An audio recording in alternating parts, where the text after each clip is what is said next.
Ladies, gentlemen, we're here, week 5, lightning round. And it's also a very important day because on October 3rd, he asked me what day it was. It's October 3rd.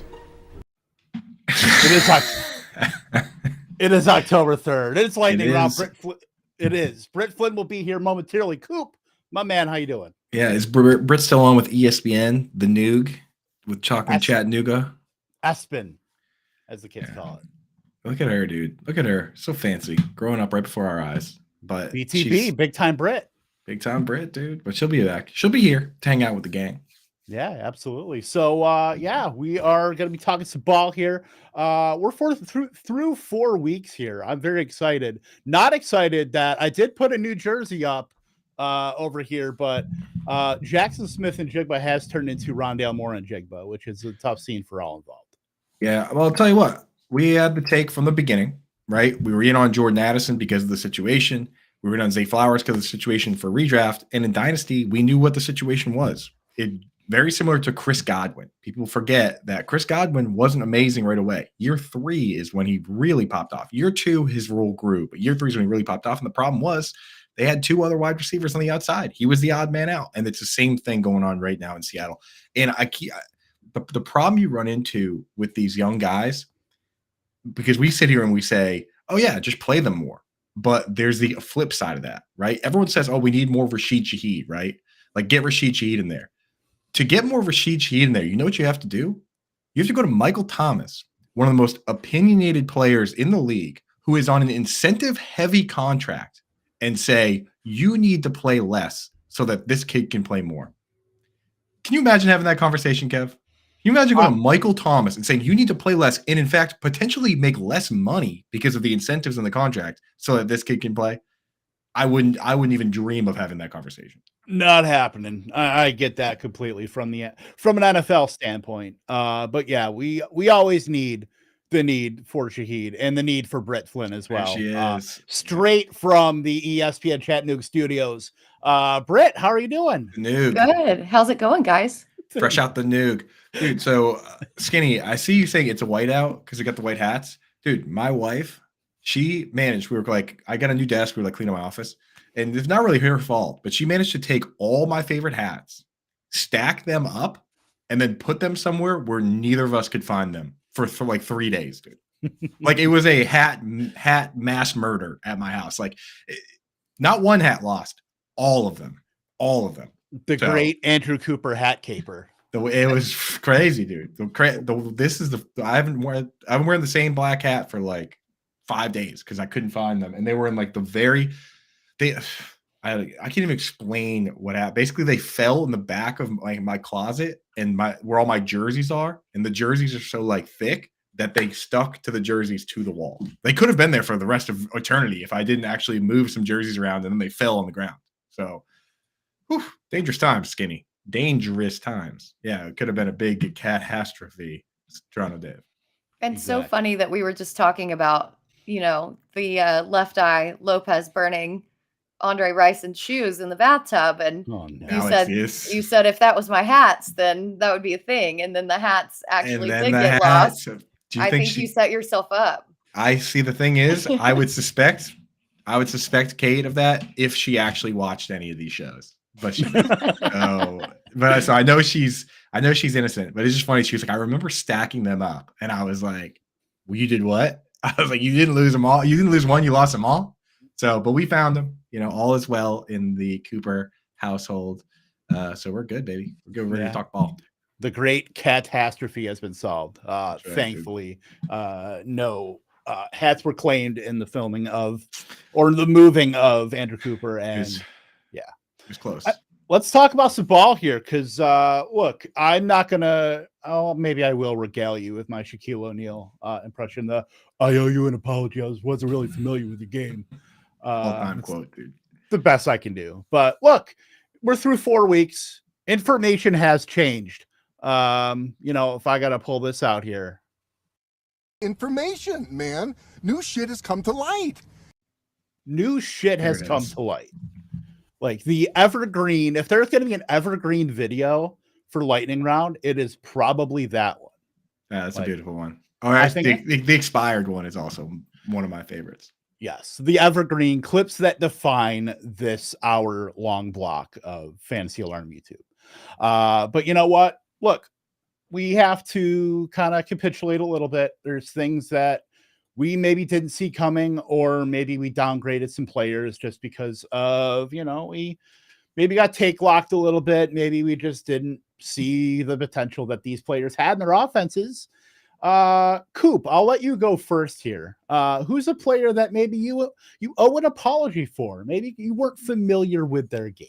For sure. And Ani Coop, I'm all set on the Rams sats. Thank you though. And I know she has a million of them too with the Rams pins and everything. But yeah, shout out Ani Coop. Ani Coop, yeah, we got her set up with the YouTube. So she's in the chat mixing it up with Toronto Dave and Sellers and Skinny and the gang. So look out now. Look out, everybody. So the one, there's a couple guys, but the big one for me is Brian Robinson, because I mean, there was really nothing that indicated this guy could catch, and they wanted to use two backs. I mean, the whole setup this whole time has been J.D. McKissick, and then it was like, okay, conditions are perfect for it to be Brian Robinson on rundowns and Antonio Gibson on pass downs.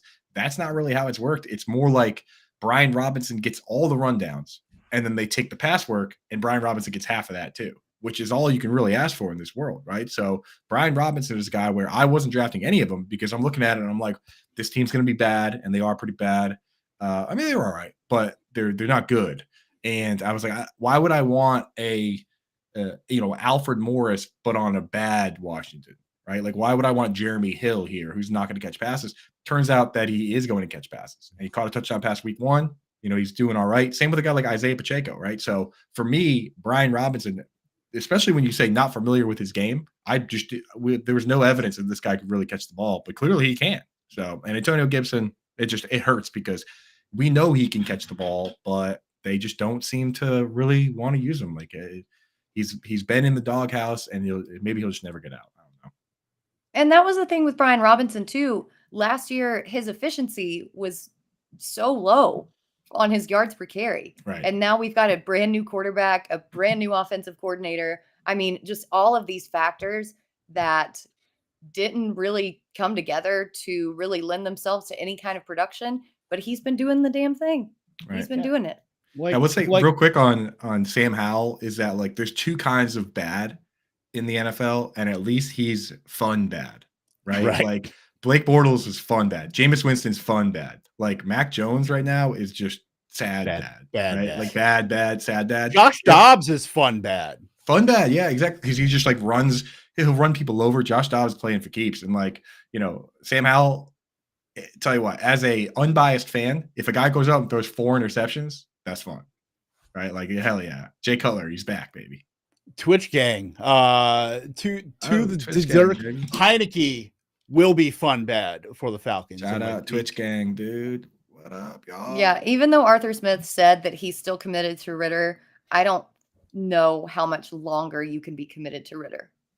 You know? Exactly. Yeah, dude. No, I'm done. Look, enough.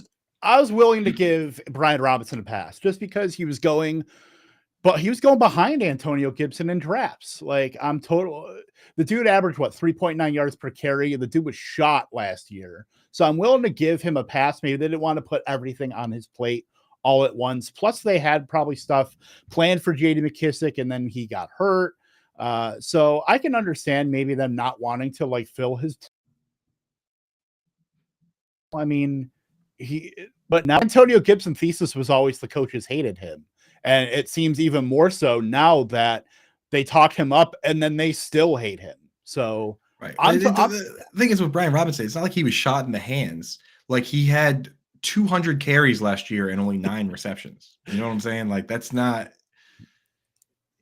We knew that he could run. It's just we didn't know he could catch, and clearly he can. He only still has 5 receptions, but still, like, the fact that he's playing on those plays is what matters, right? Exactly. Mm-hmm. Got some people filtering in the chat with some questions here. Let's get to one of these from Francisco Alonso. Hey guys, need some help with a trade. Lamb and Jamar Chase. I get Jefferson and DJ Moore. Is that a good trade? Britt, what do you think here? I'd like to know if it was dynasty or redraft. That would help out a little bit. On its face, it looks like a good trade. I think Chase and the Bengals offense is obviously discombobulated. Lamb, the defense just scores all the points, so Dallas never needs to throw. Right. That's the hard truth of it. If it's dynasty, it gets a little bit more iffy for me, and that's where I would rather keep Lamb and Chase, I think. Yeah, I just with trades like this, I just want to know the context. Why are you doing this? Like, why are you and another guy trading 2 wide receivers for 2 wide receivers? Like, a lot of times with trades, it's like, okay, I need a quarterback, I need a tight end. Here's a running back for the tight end. That makes sense to me. Like, the person, like, you're getting Jefferson. Is DJ Moore going to be in your lineup? Like, what prompted you guys to do this swap? Like, because sometimes you see trades like this, and then the context is, oh, well, DJ Moore would be my wide receiver 4, and he might not even be in my lineup every week, to which I say, definitely do the trade. But if you're just trading the guys straight up, it's almost like, why are you doing that? Like, who initiated this trade? Did he come to you doing it? It's like trades like that need a little context, in my opinion. Yeah. And sometimes it's just get your guys. Right. Yeah. And I do like, I will say I do like, certainly Chase as a buy low right now for that, but I would still, I can't imagine, like, this feels like a trading to trade kind of thing, to like 2 of the same position to 2 of the same position. Like to Coop's point. Yeah. I would, if you have a position in need and want to shore that up, absolutely do it. But yeah, we need more context, but in a vacuum, I would take Jefferson. I think I would just take the Jefferson and DJ Moore, especially. Like, the thing is, if Lamb and Chase are your top 2 wide receivers and Jefferson and Moore are going to be your top 2 wide receivers, I don't know if I love it. But if you have another wide receiver on your roster already that's awesome, or 2 more that are awesome, then definitely do it. Because DJ Moore is just the riskiest one of them. Like, he shows up sometimes he doesn't. For sure. Michelle in here. Hello, all. PPR trade away Mostert, get Rashad White. Concerned with backfield usage with Wilson returning. Thanks so much. Coop. Yeah, it's a very conservative play to do that because Rashad White has been pretty bad, right? Like, Rashad White does not look good, but not an efficiency play by any means. But he continues to get all the work. So if you're worried about, Mostert just completely going away, then maybe. But Mostert still has the upside. Look, I'm the ultimate Miami offense bull, I think, of these 3 here. With I cannot see a world where Mostert goes away. I can still see a world where HN, Mostert, and Wilson can kind of coexist. For fantasy, it's difficult because I do think Wilson gets squeezed out quite a bit now with HN getting as much run as he has. I think he's a must start going forward. Mostert probably slides into the back end RB2.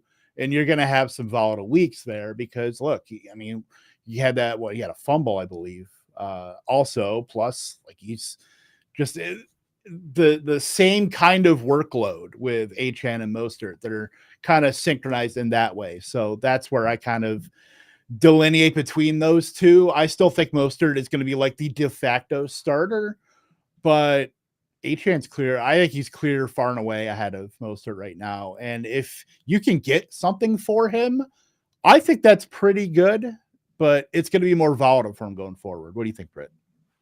Again, it just depends on if it's dynasty or redraft.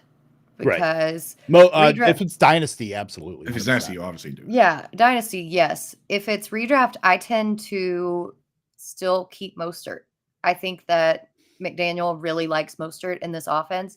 Will still continue to incorporate him, even with HN getting more and more touches. I think, again, on the goal line, could be Mostert because Wilson really just hasn't done much for me. And with HN in there, that kind of, in my opinion, relegates Wilson to the 3rd on the depth chart. So I would still hold on to Mostert. Yeah. Yep. I agree. I think, Mostert, I don't think you can, it's like I said, I think if you can get something for him, like, and certainly in this case, I think that's worth a discussion. Obviously we just had it here, but it's a bit iffy for me. I do think HN is clear, the back to roster in Miami, but Mostert should be the guy as far as the de facto starter, will get carries, but still volatile in that offense. Chris SUFC 97 dropping Freiermuth after he was only a safe waiver pickup with Johnson out. Have Kincaid. Is there a yin tight end you would start over Kincaid? Only tight ends on the wire: Ferguson, Higbee, Thomas, Schultz. This goes to the yin yang tight end master, Andrew Cooper. Yeah, so you can definitely drop Freiermuth. The reason being is, well, first of all, he might have been droppable even if he didn't get hurt. But the fact that he's hurt and now he's doubtful, the Steelers have the week 6 bye.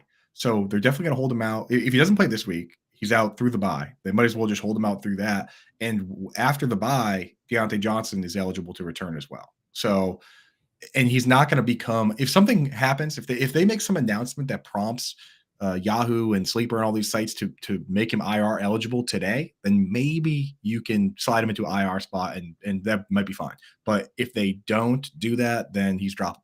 So I'm willing to drop him.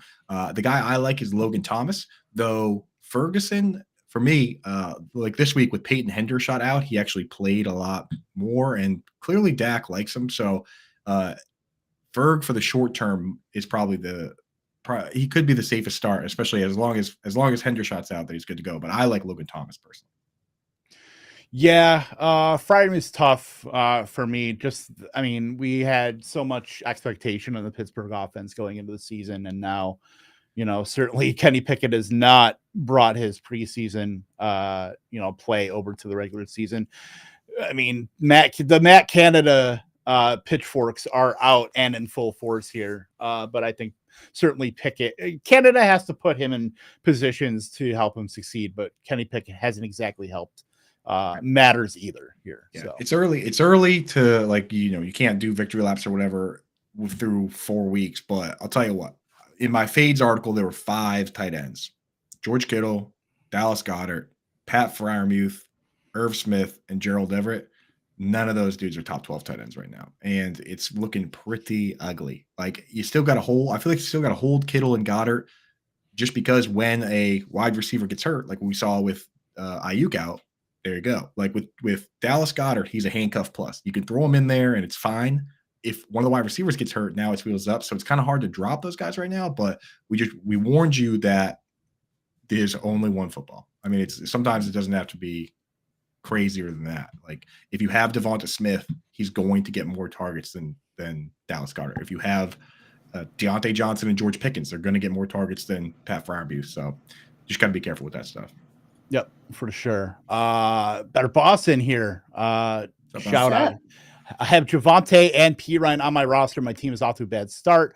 How much should I bid for Jaleel McLaughlin? Must win this week. I'm just not sure, just with this backfield, how much I want to put into it even further now that I have 2 pieces of it. I mean, Javonte with the hip flexor, I don't think there's any guarantee he's even going to miss the next week, but it's still very concerning for a guy that's already getting some slices of that Denver rushing pie cut. Russell Wilson's look, he has 9 touchdowns already. It took him to week 14 last year to get to that. So the bathroom in his house narrative is going to be well cleared, I feel like, in the next couple of weeks. But still, I think if you're really hurting at running back, Jaleel McLaughlin's certainly a waiver wire pickup, but I'm not sure how much I'm going to be putting on him. Maybe 4 to 6%, if that. Yeah, in my waiver wire article, I put 8 to 10% just because the way that running backs are on the waiver wire, they're so thin right now that everybody's going to be fighting over him. And if you really, really need him, that 8 to 10, I think, is appropriate of your total budget. But next week they play the Jets, and that is not a good matchup. The week after that, they play the Chiefs. Week after that, at least they play the Packers, who David Montgomery just ran all over. But if you're looking for immediate help in these next 2 weeks, not exactly stoked about him. Yeah, I mean, the thing, it really depends what your situation is. If you have Javonte Williams and you were banking on him, then sometimes you got to make these moves. And I'll admit this, that even if we look at it, we're like, Jaleel McLaughlin, who the heck is that? There's so many times where we sit back and we say, okay, well, are you really, how often are you going to start Kyron Williams? How often are you going to start Zach Moss? Well, it turns out pretty often, right? Like it's sometimes these guys, if the role is there for them, then it's there. And I mean, the guy got 10 touches this week and had 100 yards. So I mean, he at least looked good. But it was also the Bears. It was also the Bears. And he had over 8,000 yards in college, though. Like I get that it's D2, but still 8,000 yards is you can't sneeze on that. 8,000 yards. 8,000 yards is what like Derrick Henry has in the NFL. Yeah. Like that 8,000 yards is a lot. Britt, control your husband, please. What is he saying? I'm dropping bank on the dude. He's taking over that bat. Look, I am Sellers kiss of death. The Chris Sellers kiss of death. We have 2 kisses of death. Chris Sellers in the chat hyping up a young guy, and my jersey wall back there. So it's true.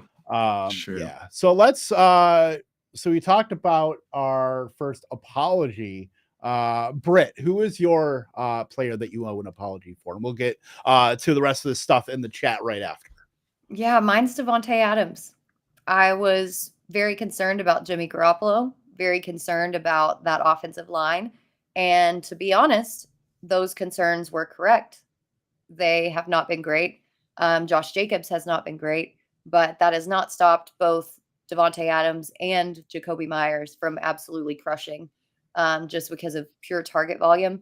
Even with Davante Adams going out for a big portion of last week's game, I mean, he still came back in and scored 7.5 points, which isn't great. But when you miss half the game and come back in and then still manage to play catch up that way, this guy's a great receiver. I owe him an apology. I won't say that he's totally quarterback proof, but he's damn near close to quarterback proof. Yeah, look, he was in heavy consideration for mine too. Sometimes you just have to ask yourself, does Davante Adams know ball? And I think it's pretty obvious that Davante Adams knows ball more than probably everybody on the planet, but like 2 people. So he's pretty good at football. If you're into like 38% target shares, if you're into pretty much 50 targets through 4 games. So, hey, what are you going to do? Davante Adams is good. Lufa and I aren't apologizing because we got him in like every league. So just saying. Look, why get Davante Adams when you get Garrett Wilson, baby? Some of these games you have you've also had the Raiders. One of the games they only played 40 offensive plays. So like the first 2 games it was like 52 and 40, and then week 3 they played a normal number of snaps, and Davante Adams got 20 targets. Now he's not going to get 20 targets all the time, but they're also like 40 snaps is ridiculous. And he still went 6 for 84 and a touch. That's what I'm saying, dude. So it's like we just know that because they use Jakob Johnson, the fullback, because they use 2 tight ends on the field but don't give them the football at all, it's just highly consolidated among Adams, Myers, and Josh Jacobs. Yeah. And that's great for fantasy football. 100%. Just wish the quarterback was a little better. Maybe Aiden O'Connell can not get sacked by Khalil Mack 47 times, but Jesus, maybe. Yeah, Khalil Mack is just why is he it's that revenge game narrative. He just destroys his old team every time he plays them. It's wild. Yeah, absolutely. Let's get into more of the questions here in the chat. M. Rojas, 10-team PPR. Gino is on bye, but I'm thinking about benching him or moving on. Who should I target on waivers? Dobbs, Purdy, Howell, Goff, or Dak? Short term and long term. I think I'm good with Goff here going forward. I mean, definitely. I would say maybe if you have the room, kind of maybe switching out Goff and Dak based on matchups. I don't think that's a bad play either. So I'm actually super high on Hal this week, matchup wise, because of the Bears, who gave up 22 points to Russell Wilson. I think that they're just going to get eaten alive. But long term, I think I'm leaning more towards Goff. Crazy that Sam Howell and the Commanders are favored by a touchdown in this economy. Goodness gracious, the Bears, awesome. They're going to have the number 1 and 2 picks in the draft. Yeah, that's Caleb true. And Marvin Harrison. Let's go, baby. They're kind of loaded up. That would be sick. Not gonna lie. And then what? Carolina or somebody gets Drake May, and get him to the Raiders. I'd love that. Brady, AZ, Twitch Gang, Dynasty PPR Superflex. Give JT 2024 third and get Spears 2024 first round. I don't know. I think that's kind of underselling JT, if you ask me. Can't sell JT because the thing is JT's only 24, man. Like he's still got he's before the age time. apex, man. Right. He's like one of the few guys that's there, and he's gonna play football somewhere. Maybe not for the Colts, but can't do it in Dino, man. I just traded for Cooper Kupp in the Dynasty League. Traded a first round pick. I don't even care. My team's 4-0. Yeah. Best team in the league. Take it home. So I'm like, I don't need those picks, dude. Picks aren't helping me win right now. So have it. If Cooper Kupp doesn't play a single snap, then who cares? Like that pick wasn't going to help me in years from now. As Shanahan says, we don't even know if the world will be around in next week. As Jim Irsay said, if I die tomorrow, the world's going to go on. Yeah. So yeah, shout out Ani Coop. We got Cooper Kupp, baby. Let's go. Yeah, we got him, ladies and gentlemen. We got full on nihilist mode. Let's go. Jonathan Major offered Lamb for Puka. I have Kupp. Do I sell now or try to stall for Kupp news? You're trying to trade away Lamb to get Puka Nacua? Oh, he was offered Lamb. Like he has Puka now. Mm-hmm. Oh man, that could be one of the greatest rug pulls of all time.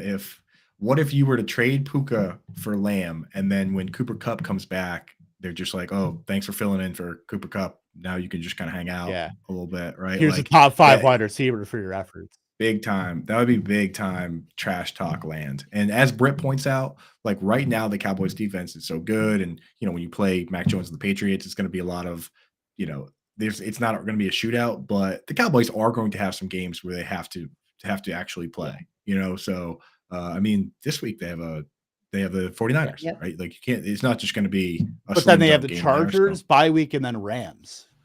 So those two, I could see shootouts.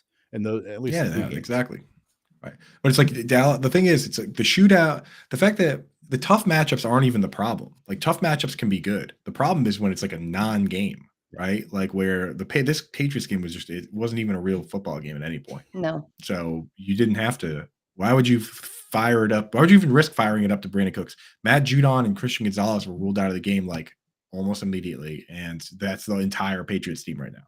So game is over.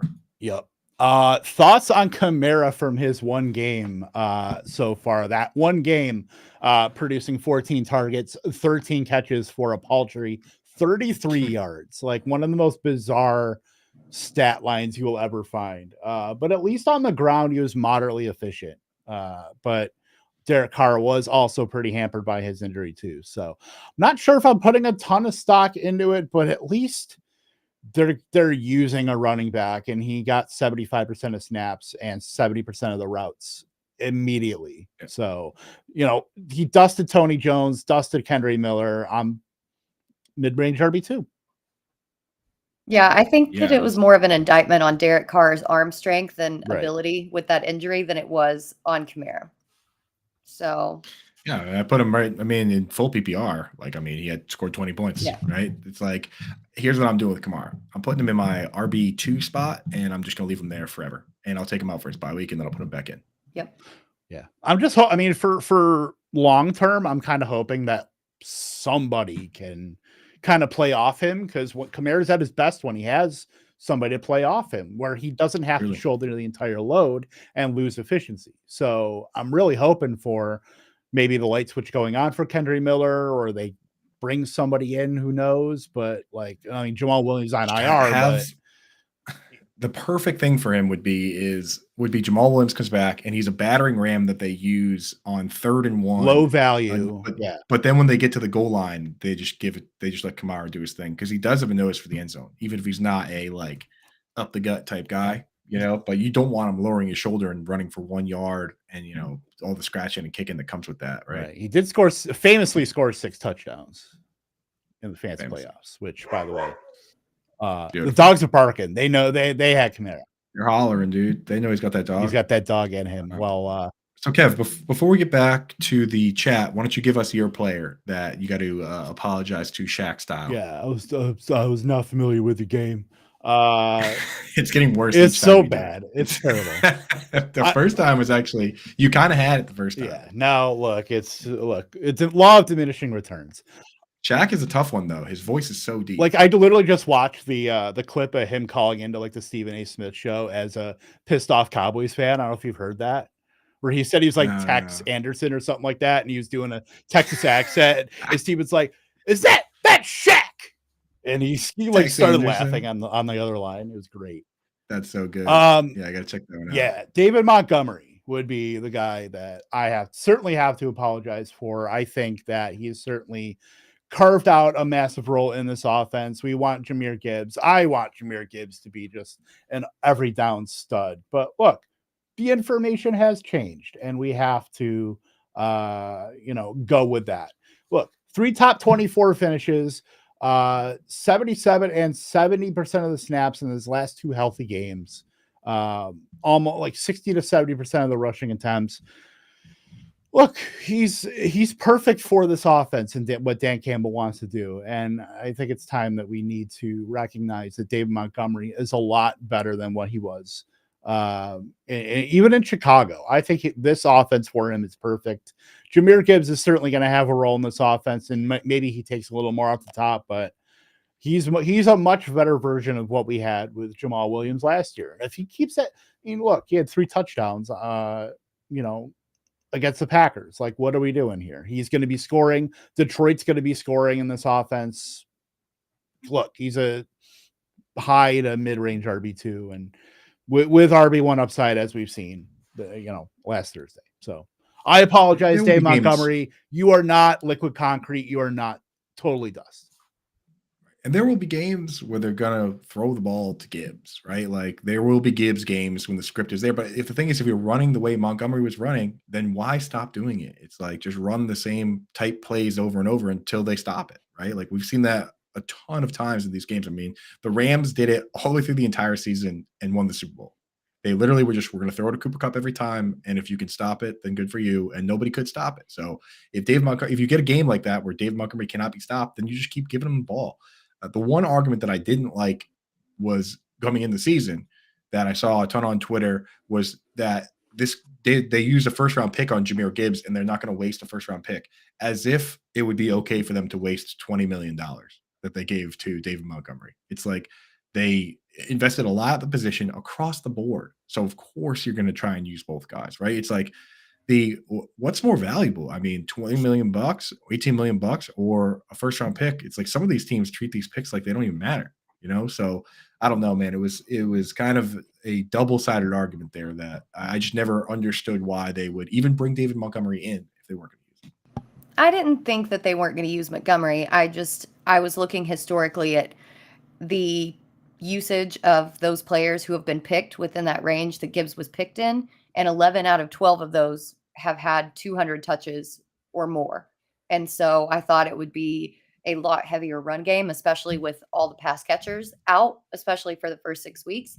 But it just hasn't really resolved itself that way. So maybe he can still get there. Right. Too. He's going. Right. He's going to get 200 touches. If by touches you mean carries plus receptions. He's got 57 right now through 4 games. Yeah, he's well on pace. He's on pace for like 250. Yeah. So I think they're just low quality touches, I think. Yeah, I think there's going to be games where you look at it and it's like the Seahawks game where he's got 7 catches. There's going to be games where he comes out and, there's going to be teams that have backup linebackers playing, and which, this week I thought, hey, no Devondre Campbell could have been a Gibbs game, but just turned out that, the one dude on the Packers was making every tackle. And that was like Quay Walker was everywhere. Yeah. He even jumped over the line for that field goal, which was the penalty, but still, it was like that dude was all of the field. How many tackles did he have? 19. So it was you got one guy running one guy ragged. Like, of course, you're just going to run over and over and over. So there will be games where Jahmyr Gibbs has the right matchup, and that's when he comes out and has the Alvin Kamara 14 target game, which is definitely going to happen at some point. I would bet on it. It's just a matter of game script. Yep. It's definitely within the range of outcomes there. And look, his fantasy play, like heading into the fantasy playoffs, Chicago, Denver, Minnesota in weeks 14 through 16. Like, that is prime time for Jahmyr. I would be shocked if he had 20 plus carries in a game. He could do it, but it's not going to be what he's doing in this game unless like a meteor hits every other running back but Jahmyr Gibbs. Mm-hmm.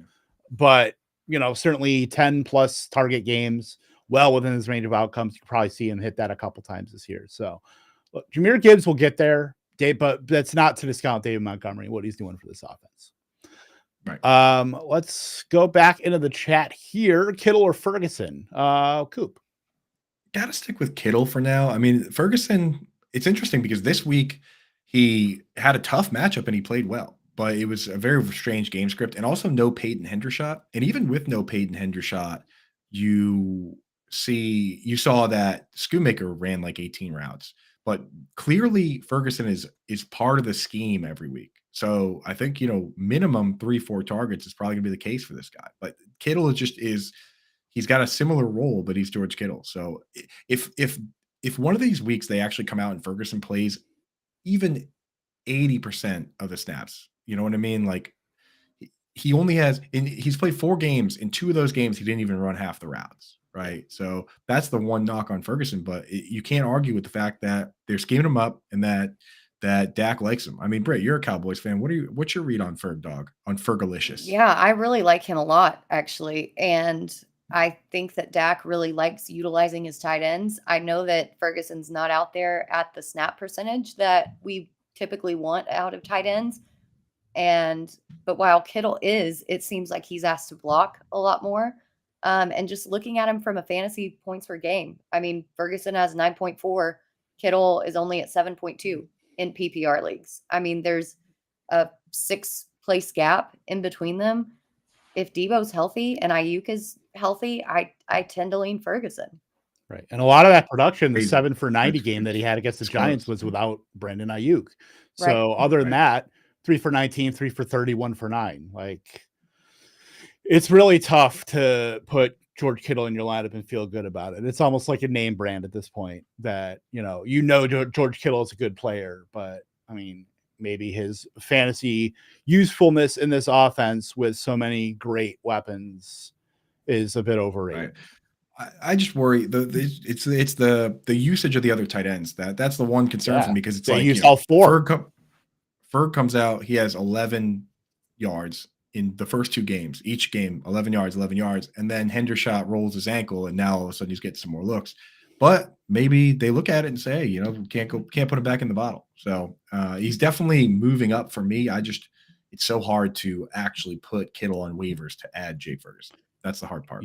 But sometimes you just got to make the tough decisions. And it's possible, like, he could be one of those like landmines that maybe you do drop and hope somebody uses like all their fab on George Kittle, and could be like one of those like roster landmines.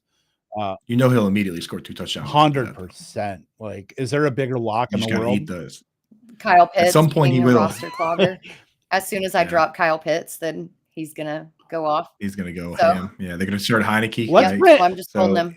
I want to branch off that, Coop, because how are you treating Jonnu Smith now? Which, look, we know that technically Kyle Pitts isn't a tight end, but like Jonnu Smith is playing. Neither is Jonnu Smith. Right, but like it's so tough. Jonnu Smith only played like 5 inline snaps. They basically just have these guys mix and matching all over the field. And what happens is, if you're assigning if they're going to use Kyle Pitts like a wide receiver, and they're going to use everybody like a wide receiver, and you're assigning jobs, then you're going to put a better corner on Kyle Pitts than you do on Jonnu Smith. And Jonnu's just, it's not that he's been doing anything exceptional. It's that the whole setup, it's like, if you have a bad quarterback, are you going to try and have him squeeze it in versus good corners to Drake London and Kyle Pitts, or are you just going to have him dump it down to Jonnu Smith? So, I mean, the way it's working right now, Jonnu's kind of interesting. It's just a compiler. Jonnu himself. Yeah, he's just not playing. Again, these guys that don't play a ton, and through 4-week sample size, you see him have a couple good games, but then he comes out and plays his 60% snap share or whatever, and he has 1 catch, and you're like, oh, now I remember, right? Like Hayden Hurst for a couple games there, he wasn't playing a lot, but he scored a touchdown 1 game, got a few targets, and then you watch a game and you're like, oh wait, this guy's not even playing the whole game. And sometimes you don't get 5 targets. Sometimes you get 2 if you're not playing the whole game. That's why, like, I still lean into guys like, even to a certain degree, Tyler Higbee, and at least he plays the whole game, so it's kind of hard. Yeah, well, tough scene for me because I got to go pick him up in King's Classic because I have Pat Freiermuth. So good times here. It's either him or K. Otten, but Coop will get back in here. I guess he's doing a little lag in here, but let's answer some questions here, Britt. We got a big one here. All these players, who are some possible targets I could trade low for. Look, I mean, it doesn't. I'd say probably a quarterback first and foremost. I think you've got fine skill position players, Najee, Kyron Williams, HN, all that, but I think you need to maybe either grab a tight end or grab a quarterback, and I'd probably deal out of like maybe the name brand of Breece Hall. That'd probably be my guy.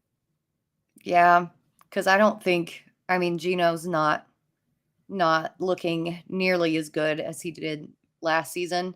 Now maybe potentially with that ankle injury or knee injury, whatever it is on top of it. I mean, I know he did come back and finish the game, but they just ran the ball the entire time. Like there were hardly any passes. I think I would go Breece Hall.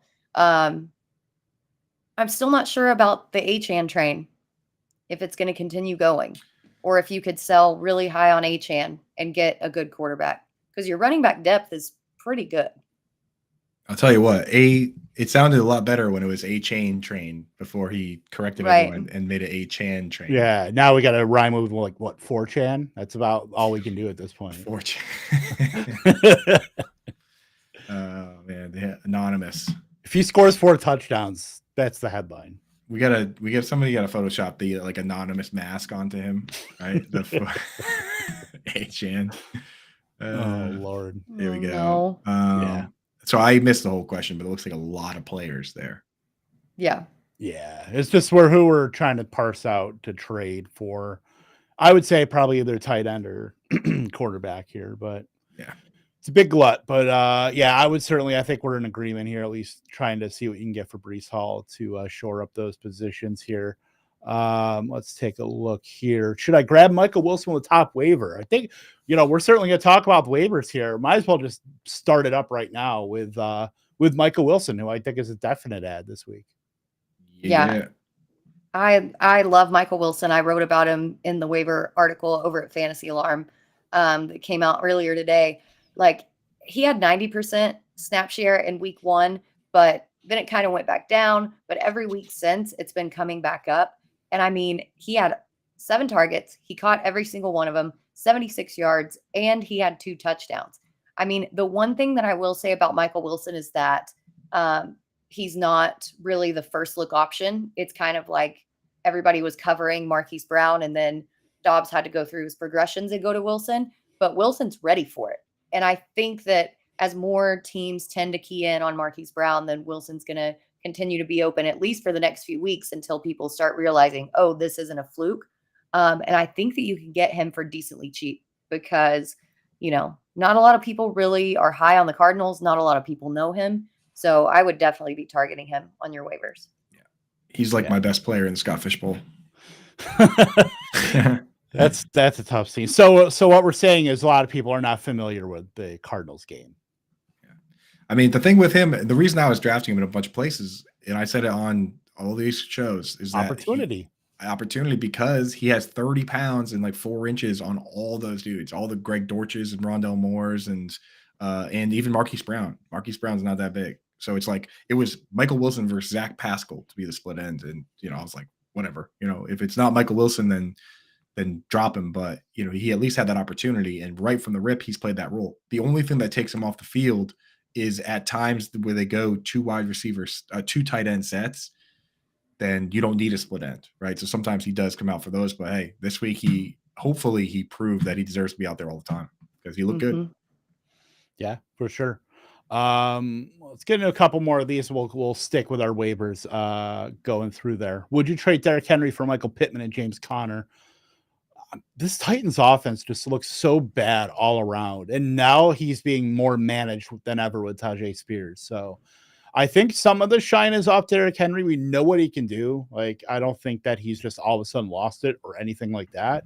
As somebody who has probably been talking up the demise of Derrick Henry for the last couple of years, but I'd say it's a pretty decent return on a better than what we expected Cardinals team with James Conner and Michael Pittman, who has been pretty much a target monster. Is every snap. Yeah. I will say I kind of want to see what Derrick Henry looks like now that Nicholas Pettit-Freer comes back from suspension. see if that offensive line gets shored up a little bit, because that's been a big problem on the Titans offense. Yep. I would like to see what the rest of your team looks like and see just how Pittman and Connor fit. So that's where I'm going with that. I'm not saying yes or no. I need to see more. Yeah, the snap share from Michael Pittman is 99.1%. The other day they played 84 snaps on offense, and he played 84 snaps. Like, at least you know that guy is playing the whole game. He's a focal point of the offense. The way I look at trades like that one, Pate, is that if it's a deeper league, then I don't mind doing the 2-for-1s where I get the two players, especially if Michael Pittman and James Conner go directly into your lineup. If it's a shallow league, though, sometimes I just like doing the 2-for-1 to get the best player. But, if Michael Pittman and James Conner both go immediately into your lineup, I say do it. Yeah. We're definitely with you there. A lot of JT stuff today. Would you trade JT away for DK Metcalf? I'm awful at wide receiver. He's got Waddle, Pittman, Pickens, Flowers. I mean, he's got enough running back firepower. Yeah. I mean, it's a shallower league, but I do it. I'd say do it. Because I just don't know when JT's going to play, or if he's going to play, or if he's going to get traded. So with DK, at least you know what you've got. I'm cool with starting Bijan, Saquon, and Kyron. I hate being the one that carries the water the whole time and then let somebody else drink it. It's like people were asking me, should I trade Alvin Kamara? I was like, you just held Alvin Kamara for 3 weeks and you're going to trade him now? But right when he plays, it's like, you're giving away all your juice, man. Right. Dynasty League question here from Better Boss. I am selling George Kittle. Should I take Freiermuth and a lesser pick? Get a higher pick if you feel Muth is not an impact player the next few seasons. Totally fine. Like we talked about, I think the sticker, the name brand value of George Kittle is still pretty high. So I don't mind selling him in Dynasty.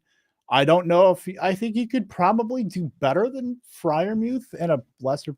I think I would do the pick, honestly. I mean, maybe try to get yourself into the sweepstakes for Brock Bowers until he goes to Atlanta, and that sucks, but that would just be the worst. Brock Bowers sliding outside to on a wide receiver screen to Kadero Hodge in 2024. Just wait, dude. Just wait until his old play caller from Georgia demands they draft him, and then the Ravens are just going to have all the tight ends, just all these good tight ends right behind. Mark Andrews is in our generation's Dennis Pitta, Isaiah Likely, and Charlie Kohler, and all these guys that just don't play him.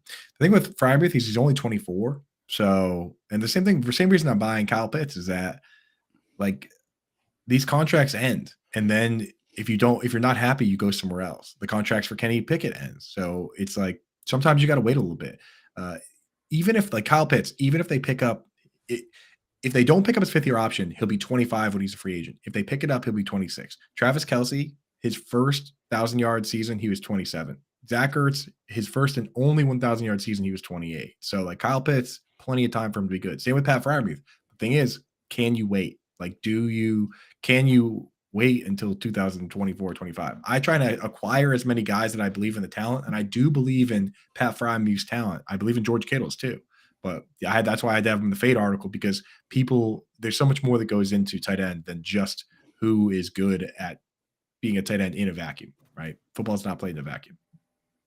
It is not. I can confirm that it is not played in a Hoover vacuum. Not a sponsor, by the way. I don't even know if they still make vacuums, but by the way, I was laughing at this while we're talking. Real quick though, anyone out there, my wife asked me to get her a vacuum. I got to do some research, but if anyone out there has already done the vacuum research and you got some names, dude, hit me up on Twitter at Coupe Fiasco, because I'm in the market. I got one. I got you. Yeah. We're a shark family. Shark, okay. Shark, like the animal. Definitely good. We had. I would just want to Google that, but I'm not going to research vacuums during the show. But yeah, everybody out there, Shark is in the running. If you got another brand, throw it in the chat or throw it in my DMs. Let's go. We need to get a nice vacuum for my wife. She deserves it. She does deserve it. She has to put up with your stuff. So anytime you get her. Yeah. Let's get through these questions. Kind of rapid fire here, and then we'll I mean, I don't know if I'm super looking forward to building the showdown lineup for Commanders and Bears. We got to. But we got to do it for the brand here. All aboard the Brandon Ayuk is a wide receiver 1 train. Yes. Back end, but I'm here for it. Right. Not driving the train, but I'm on it. He's on the caboose. But I'm willing to get off like the first stop too. Though that's the thing. Like I'm like on the train, and I'm just like, if I see something I don't like, I'm like, there's a lot of players like that for me. Yeah, like he got out in New York City. He's getting off at Yonkers. Right, and I've got but there's other trains where it's like the bridge is out, and I'm still not getting off. I'm just like the Dalton Kincaid train. I'm just like, yeah, they'll fix that bridge. They'll fix that bridge any week now. Driving Miss Daisy. Yeah, that's right, dude. This train, dude. My Miles Sanders train has an injured train groin. It's like maybe some cables are missing there, but I'm still riding. We're riding. Scampers. Why are you always summoning meteors? I'm surprised people remember that. My God, I do that way too much though. Let's see here. Better Musgrave replacement at Higbee versus Philly, Jonnu or Conklin. God. I'm leaning Higbee. It's Higbee.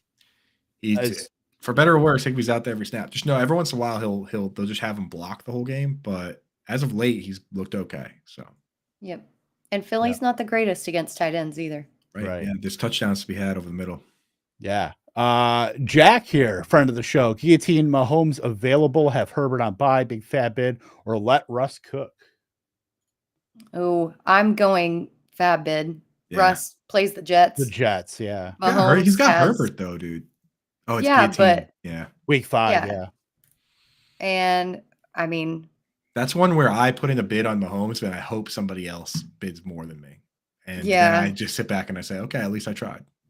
But you still just don't feel good. The Chiefs at least have the Vikings this week. I mean, that if you're playing matchups, then that's pretty great. But I don't know. Because Mahomes hasn't been great. He's only QB8 on the season. So maybe people don't want to bid too much on him. I don't know. This week he's going to light up the Vikings. He's going to light them up, which I'm saying it depends on your league. If people are going for that name brand of Mahomes, or if they're actually looking and saying, oh, he's only QB8. My QB's better. Let's get this lineup in. Let's get this lineup in. I'm with you. Let's put your money on Mahomes, and hopefully somebody bails you out by spending all of their money. Absolutely. So look, we're looking at Bears and Commanders. It's not the sexiest of slates here, but I'm gonna pump this up a little bit more because get some more screen real estate in here. Ooh, that's nice. Yeah, because I can't read. I never learned to read. I never read. Wish I could read so bad. Some of these names I wish I didn't have to read, but here we are. Yeah. Look, who is the contrarian captain here? Because you got to figure 40% of the people are going to put Fields in. Got to be. I'm looking at Brian Robinson. What about Herbert? Herbert's seized a lot of that backfield more than we thought when Deonta Foreman was healthy scratched and Roshan, was the second. I thought Roshan would come up more, but actually Herbert seized a lot more. Got to get Chase Claypool in there. No, stop. They said he's not even going to be in the building. I'd rather put Brandon Marshall in there than for real. Okay. No, I think that Washington's defense is good enough that they can stop Herbert. Washington really defense captain? Khalil Herbert. No, I'm really liking Brian Robinson. I'm down. Brian Robinson is captain. Khalil Herbert quietly played the whole game. He played 56 snaps. Roshan got him on the back burner. So, okay, start Brian Robinson captain, but also get Herbert in there. Just not captain. I'm down. Yeah. I mean, you probably got to have Fields in there, right? Yeah. I think he's one of those guys you have to have in. Commander's defense, I think, is a nice play too, to kind of do some turnovers. Mm-hmm. Commander's defense. We got 11,000 to play with here, which there's options unless you want to. Do you want to go with more Commanders? I mean, it's a little bit thinner there. I don't know about Dotson. I do like Logan Thomas. Yeah, I like Thomas this week. Is Eddie Jackson has been banged up? If he's not playing, then definitely look at Logan. Right. And his foot is still pretty tragic. So get him in, and then so what does that leave us for salary? $6K. 6K. A little, Ew. Moondog? Joey Sly. I was gonna say Joey Sly. Actually, that was my Joey Sly over the Moondog, dude. Yeah. Slide him in there. Slide him in. Slide him in there. Slide him in there. Slide in We there. will play this somewhere. We'll definitely play this somewhere, and we will. Yeah, we'll tinker a little bit. Yeah, we'll have a pizza party if we do win. We'll definitely do that. By the way, my exploits on DraftKings last week, I played a full on Bills Dolphins onslaught with Carolina Panthers defense and 2x. So not too shabby there. That was definitely a fun lineup. I'm starting Tyson Bagent at quarterback, captain. And I think that's the only way you could. Just Justin Fields gets nicked up. Oh man, dear Lord, I don't know about that, but what I do know about is that Alarm Fantasy Football is coming on right after this. So stick with us here. Howard Bender, Andrew Cooper, Britt, what have you got going on as far as Fantasy Alarm stuff? Obviously, I had the target report. We're all doing a bunch of stuff, but yeah, waiver wire article dropped today. Weekly matchup previews dropped Thursday. Go check them out. Check them out, dude. I got my stuff going up today. By the end of the day, the week 5 rankings will be up in full. Also going to post the yin and yang tight end today. So awesome. My target report bullet points video is coming up. It is literally in the works right now, so it should be up in the next hour or two on the Fantasy Alarm YouTube page. So go check that out. Of course, target report every Thursday on fantasyalarm.com. And the survivor picks will also be up on Thursday too. So check those out. Stay tuned. Like I said, for Alarm Fantasy Football, for Britt, for Andrew Cooper, Kevin Tompkins, we will say toodles.